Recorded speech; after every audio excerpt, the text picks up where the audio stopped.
Sir ఏంటి sir ప్రస్తుత రాజకీయాల పరిస్థితి ఏంటి? ఆంధ్ర రాష్ట్రానికి సంబంధించి కొత్తగా ఏర్పడిన ప్రభుత్వం సంగతి ఏంటంటారు? పనితీరు ఏ విధంగా కొనసాగుతుంది? ఆంధ్ర రాష్ట్రానికి సంబంధించి చంద్రబాబు నాయుడు గారి పరిపాలనా విధానం.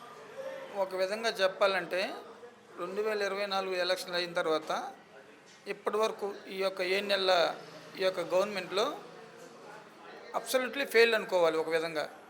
ఎందుకంటే ఏవైతే వీళ్ళు సూపర్ 6 హామీలతోటి జనాలని మభ్యపెట్టి ఓట్లు వేయించుకుంటారో ఆ పరిస్థితి అయితే ఇవాళ అమలు చేసే పరిస్థితి అయితే లేదు.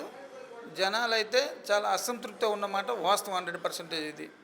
ఈ విషయం ఎందుకు చెప్పాల్సి వస్తుందంటే, ఏదైతే జగన్మోహన్ రెడ్డి గారు ప్రజా సంక్షేమే నా ధ్యేయం, కుల మతాలకు అతీతంగా సంక్షేమాలు అందాలి అనే ఏకైక ఉద్దేశంతో సచివాలయ వ్యవస్థ ఏర్పాటు చేసి, వాలంటీర్ వ్యవస్థ ఏర్పాటు చేసి సంక్షేమ కార్యక్రమాలు ప్రజలకు అందుబాటులో తీసుకురావడం జరిగింది.